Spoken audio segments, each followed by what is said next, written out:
Hello students.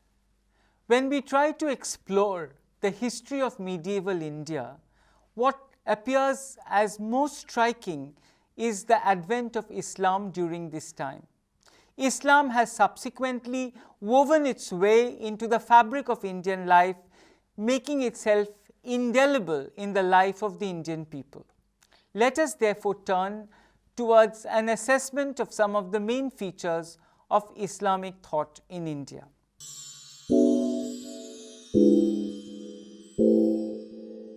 First, let us consider the advent of the Muslims, who came to India in the 8th century AD mainly as traders.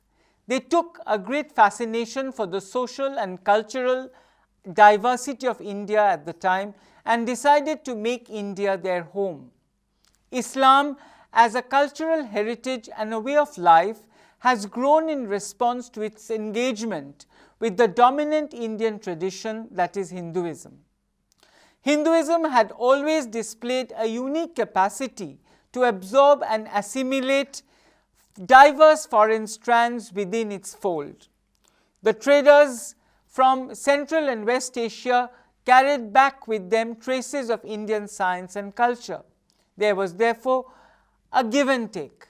As a result, they became cultural ambassadors of India by disseminating the knowledge to the Islamic world and from there to Europe.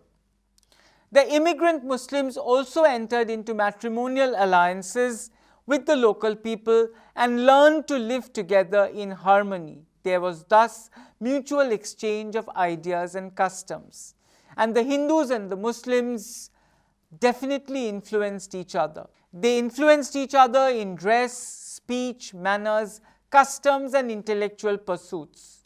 The Muslims had brought with them their religion, and Islam had a deep impact on Indian society and culture. So, with the advent of Islam commenced a new process of engagement, of course giving rise to stresses and strains every now and then, but they all became part of India. As a result of the coming together of two great traditions, a process of assimilation began to crystallize. On the one hand, there was Islam and the emergence and spread of Sufism, and on the other hand, there was Hinduism and the emergence of the Bhakti movement. The result was the emergence of a cosmopolitan culture. So, what about the origins of Islam? We all know that Prophet Muhammad preached Islam in the 7th century AD in Arabia. And thereafter, according to Muslim belief, the Quran is the message of Allah that was revealed to Prophet Muhammad through his archangel Gabriel. It has been translated into several languages, and the 5 most important principles of Islam are Tawheed, or belief in Allah, Namaz, or prayers 5 times a day, Roza, fasting in the month of Ramzan, Zakat, or giving of alms, and Hajj, pilgrimage to Mecca. Islam talked of equality, brotherhood, and the existence of one God. Its arrival therefore exercised a profound impact on the traditional pattern of Indian society. So Islam has arrived in India, of course at a time when Hinduism was in vogue. But by this time, Hinduism had fallen into disrepute because of a whole lot of noxious customs and malpractices which were choking the life breath of Hindu society. Indeed, Hinduism had degenerated under the impact of superstitious beliefs, rituals, and sacrifices. The caste system that prevailed had resulted in the ascendancy and domination of the Brahmins, who monopolized the right to interpret the traditional religious scriptures. The people, especially the lower classes, were ill-treated. Islam, in contrast, had arrived with its belief in one God, and it preached values which were in many ways opposed to the Hindu belief system. Islam preached equality, brotherhood, and oneness of God. There were no dogmas in Islam. On the other hand, it had a simple doctrine and a democratic organization. On the other hand, it challenged the social pattern of society. So how does Barani interpret Islam? Barani, as you all know, is one of the eloquent exponents of medieval political thinking, particularly during the time of the Delhi Sultanate. And he was the first thinker who sought to resolve the contradictions between Islamic and Iranian views of government. The basic premise of his thought was Islamic. The king should not establish effective administration in the state, rather, he should also endeavor to cultivate in himself all the features of godhood. His real purpose in establishing order and discipline in the state should be to establish truth in all walks of life. His state should give Islamic Shariat and the Islamic Millat a high position of honor and respect. In so doing, it should also be understood that falsehood and evils cannot be obliterated from society completely. Evil forces remain in the state. This is because every creature has its opposite form, and that is how God created this order. The Islamic forces were therefore to eclipse the un-Islamic ones. The king or the sultan should rule in such a way that good forces are made to dominate over the evil forces. Thus, Islamic forces are to be honored against those of un-Islamic ones. The Almighty has created opposites like day and night and light and darkness and monism and pluralism. In this background, the purpose of promoting the cause of truthfulness is not to completely destroy the evil forces, because that is well nigh impossible. Rather, the work of every good is known and distinguished because of existence of opposing forces. So what were the duties of a Muslim king in these circumstances? Barani's Fatwa-e-Jahandari bears an undeniable impress of his extreme views on religion. The ideal of kingship in the Delhi Sultanate was largely influenced by Islamic ideas, whereby the rulers claimed to be representatives of God on earth. Barani recommends that a Muslim king should concentrate all his power on holy wars and completely uproot all false creeds. He believed that a Muslim king should commit himself to the establishment of the supremacy of Islam in India and simultaneously annihilate all the Brahmins. In fact, he suggests that a Muslim king ought to embrace a firm resolve to overpower, capture, enslave, and even degrade the infidel. So Barani is a protagonist of Islam and sometimes rather vociferous. He emerges as an almost fanatical protagonist, and he advocated an all-out struggle against Hinduism. He says that the Muslim king will not be able to establish the honor of theism or Tawheed and the supremacy of Islam unless he strives with all his courage to overthrow infidelity and to slaughter its leaders or imams, who in India, of course, are the Brahmins. And all the strength and power of the king and of the holy warriors of Islam should be concentrated in holy campaigns and holy wars. In this kind of a context, we also come across the influence of Sufism. Muslim thought was deeply affected by the rise of Sufism in the Indian subcontinent. The Sufis were liberal in their religious outlook, and they believed in the essential unity of all religions, and we will see how this influences Emperor Akbar subsequently. They preached spirituality with music and doctrines that professed union with God. Their sense of piety, tolerance, sympathy, concept of equality, and friendly attitude attracted many Hindus, mostly from the lower classes, to Islam. And Sufi saints like Moinuddin Chishti were the pioneer Sufis who are still loved, respected, and honored all over India. The Sufi organizations were religious orders that were called silsilas. These silsilas were named after their founders, such as Chishti or Qadi. According to Abul Fazl, the author of Ain-i-Akbari, there were as many as 14 silsilas in India during the 16th century. Each order had its own kanka, which served as a shelter for the Sufi saints and for destitutes, and later developed as a center of learning. Ajmer, Nagaur, Pakpatan, some of the important centers of Sufism. They also started the tradition of Piri Muridi, teacher and the disciple, in order to attain a state of mystical ecstasy. The Sufis listened to poetry and music. They also preached the unity of God and self-surrender unto Him in almost the same way as the votaries of the Bhakti movement did. Slowly, such music attracted the Muslims and the Hindus together, who started visiting the dargahs in large numbers. In fact, the Hindu impact on Sufism also became visible in the form of siddhas and yogic postures. Sufism also had a social impact.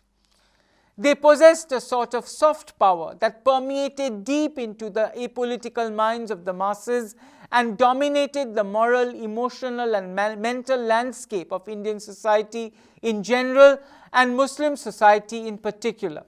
Sufism also helped to shape the contours of the political culture of the realm and molded the views of the people regarding the regime, rulers and officers.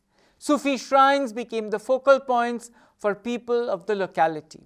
Both Muslim and non-Muslims flocked to these tombs and shrines in large numbers. And all these centers drew people together from far and wide who came together in amity and goodwill, transcending barriers of religion and region. So there was a lot of social cohesion that was engineered by the Sufi practices. So Sufism acted as a link between the apolitical populace and the political dispensation. Sufi masters, despite their usually non-political stances, played an important role that was socially and politically significant. Most Sufi saints believed in philanthropy and were particularly committed to helping the poor, the hapless, the downtrodden, and they emerged as spokespersons for popular grievances. In fact, Khwaja Moinuddin of Ajmer was given the title of Garib Nawaz. Sufi saints and preachers emerged as effective and important channels of interest articulation and interest aggregation between the common man and the governing elites.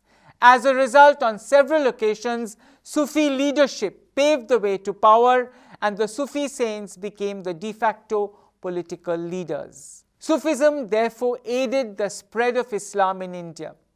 It stood for a brand of spiritualism that was broad-based, liberal, essentially tolerant, and genuinely secular to an extent that they even integrated without any reservation people belonging to other sects and faiths like the Shias and the Hindus. It is this cosmopolitanism and liberalism that lay at the heart of Sufism and accounted for the wide acceptance of Islamic mysticism in India. In fact, it was Emperor Akbar who also basked in these values. Here lies the key to the endorsement and acceptance of Muslim rule in a predominantly Hindu society. This not only aided the spread of Islam in India, but also provided the supportive structure and legitimacy to Muslim rule in medieval India. Sufism therefore served as a guide for Mughal emperors. The principles of toleration, liberation, moderation, and secularism continued to be the guiding principles of the Mughal emperors till the last. Akbar, with his rare pragmatism and broad-mindedness, realized that effective rule over Hindustan could only be ensured through a policy of cooperation and understanding with the Hindu princes and the masses who constituted the majority of the subjects. In spearheading such a policy, he was fortunate to come in proximity with his friend, philosopher and guide Abul Fazl, who was one of the 9 gems of his court. Fazl, in his much renowned works, reflected, articulated and stimulated his emperor's rational thinking in respect of various political and social issues concerning the empire. Sufism therefore complemented the needs of the Mughal Empire. By the time we come to Akbar, we find that the need of the Mughal dynasty coincided with the broader religious and philosophical developments of the period. The ground for a Hindu-Muslim symbiosis had already been paved by Sufism. Deriving inspiration from the great Sufi philosopher Ibn Arabi, Abul Fazl developed his theory through a combination of dialectical reason and spiritual exercise, and he claimed that it is possible for one to attain directly and independently the understanding and the knowledge about the divine. Fazl subsequently identified Emperor Akbar with the qualities and virtues of the perfect man or Mard-e-Kamil. The masses, already predisposed to such an idea through yogic and Sufi thoughts, readily took to the projection. This transformed the intellectual and social milieu of the empire and helped engender the solidarity and social cohesion that the emperor desired for consolidating and reinforcing the strength of the empire. So, what constituted an Islamic order? Fazl addressed this question, and he was of the opinion that while the benchmark of the former was enforcement of the laws of Islam, yet there was no rigid consensus on Islamic law. The Quran, he pointed out, was open to multiple interpretations, nothing rigid about the Quran, and that there was no monolithic Shariat which would need to be upheld in all quarters across space and time. Laws were meant to govern human behavior in such a way that man remained on the path to attainment of godliness, and that is Sirat al-Mustaqim. Whether an order was Islamic or not depended not on the enforcement of any particular law, but rather on whether the polity conformed to the spirit of Islam. How did Fazl therefore interpret the Islamic order? His own understanding of the Islamic order derived from the transcendental theory of Wahdat Wajud, or the unity of being, that was developed in the 12th century by Ibn al-Arabi. This philosophy believed that the Khaliq or creator and the Khalaq or creation were not disparate entities. Rather, divinity pervades all creation, and there is no being which is not a part of the divine. According to Fazl, Khairi Mahaz, or pure good, was the essence of the divine Lord, and absolute goodness pervades his entire creation. To Fazl, a good life did not consist merely in prayer and invocation, but demanded that an individual should rise above all sectarian differences and commit himself in service to the whole of mankind. You can well understand how much this had fallen upon the fertile minds of Akbar's pragmatism. Fazl justified the acts of Akbar like the abolition of jizya. He reasoned that Hindus were equally loyal to the emperor, having committed them to the advancement of the empire. This action was motivated to strike at the root of the desire of the ulemas to ultimately prevail over all religious matters, something which you have seen very clearly in the time of the Sultanate. Commenting on the debates which took place in Akbar's Ibadat Khana, Abul Fazl observed that the greatest purpose served by them was to publicly expose the religious bigotry of the ulemas. He considered Akbar's Din-Ilahi as the book of conscience of the emperor, which could serve as the spiritual guide of the people. And justice demanded that there should be no blind adherence to the laws of Islam or the Shariat. Abul Fazl followed the footsteps of Al-Farabi, but unlike him, he did not commit himself to the happiness of only of the Sunni Muslims, but included all people regardless of their religious sects or affiliations. In Fazl's opinion, an ideal ruler is not merely one who adheres to the dictates of the Shariat, rather he is an insan al-kameen, or perfect man, who is aware of the connection between the spiritual and the temporal matters, but who keeps both in their respective proper places. The emperor does not totally ignore the Shariat, but is flexible enough to discard it if it jeopardizes the welfare and happiness of his subjects. This kind of an orientation was not only radical, but perhaps revolution and almost a radical change given Akbar's orientation. So what was the road to Din-Ilahi? I have already mentioned that given the times, Akbar's views were revolutionary. His pragmatism is something which we remember to this day. The application of the laws of Islam to all, including the Hindus, in criminal cases showed that the state was still supposed to be rooted in Islam. Perhaps Akbar felt that invidiousness could be completely eliminated only by a total break with the traditions of orthodox Islam. So Akbar did not really attack Islam, but rather tried to moderate and modify its orthodoxy. Emboldened by the successful promulgation of the infallibility decree, Akbar went further ahead with a new experiment in religion, the Din-Ilahi. He thus tried to elicit unqualified faith and unconditional loyalty to the throne in the form of Din-Ilahi. Under it, Akbar would be the absolute sovereign in all religious and temporal matters over classes of his subjects, presuming, of course, that all accepted the innovation. But what was the pragmatism that underlined Din-Ilahi? For an empire ruled by one head, so declared Akbar, it was a bad thing to have the members divided among themselves and at variance with one another. We ought therefore to bring all of them into one, but in such a fashion that they should be one and all, and with the great advantage of not losing what is good in any one religion while gaining whatever is better in another. In that way, honor would be rendered to God, peace would be given to the peoples, and security to the empire. The political and religious motives here were clearly mixed. That is where Akbar's pragmatism lies. But in such a way that sovereignty could be justly and effectively exercised over a country like Hindustan, which had such a diverse population. Thus, a liberal, though not also a secular state, could be evolved. But Akbar did not and could not go far enough. Nonetheless, the unity of the church and the state in a workable way helped in popular integration and the consolidation of the polity, where the sovereign emperor could effectively commit himself to the welfare of the people. And Fazl therefore stressed the need for universal justice and peace. He highlighted a concept of justice, which he did not define in terms of Islam.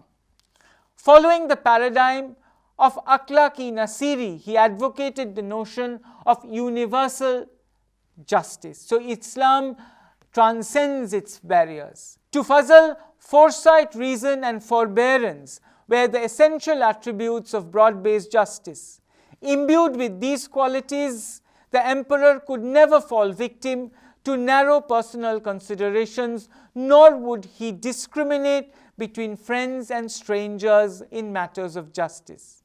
And that is why he affirmed that an emperor who did not uphold the gospel of universal truth and peace, and who did not regard all the sects in the same light, was not worthy of the exalted dignity of kingship. Remember, he reminded again and again that the emperor should not be mother to some and a stepmother to others. But we also come across the revivalist tradition in medieval India. Yet another political tradition during this time was the revivalist tradition. This emerged as a reaction to the imperialist tradition propounded by Emperor Akbar and his band of intellectuals led by Abul Fazl. Its core was rooted in the orthodox tradition of Islam. Spearheaded by the ulemas, revivalism in the Islamic tradition opposed the state ideology, well aware of the consequences of such a stance. It developed into a movement under the aegis of its main ideologue, Shaikh Ahmed Sirindi. Sirindi gave a clarion call for a return to the fundamentals of Islamic values in public life. To purge the Indian Islam of its un-Islamic strands, he started a movement called Jihad by Persuasion. He established close contacts with important political figures in Emperor Jahangir's court in an attempt to revive the powers of the ulemas, which had got eclipsed during the time of Akbar, and which was the result of the infallibility doctrine that Akbar enunciated. However, the attempt ended in failure and the emperor interned him in the Gwalior fort. But revivalism gets reinforced Sirindi's movement for Islamic resurgence got a new lease of life with the emergence of Shah Wali Allah and a chain of religious scholars. They invoked the teachings of the Kitba or the Holy Quran and were instrumental to the establishment of a chain of educational institutions and the reframing of Muslim society by purging it of its un-Islamic customs and usages and rekindling the spirit of jihad. Wali Allah's most important contribution to political thought is his theory of irtifakat, that is, the theory of human social development. Let us take a very brief look at Wali Allah's views. Wali Allah's naturalistic depiction of human nature, which is reflected in morality, law, society and polity, makes him unique in Muslim political thinking. He opined that the state's responsibility does not end with ensuring of safety and security of its citizens. Rather, it is also responsible for the progress and the happiness of people in society. Therefore, he opined that the possession of coercive power cannot be justified without reference to the end with which it is directed. When the society and the government get corrupt, revolution stands justified, but then revolutions demand great sacrifices.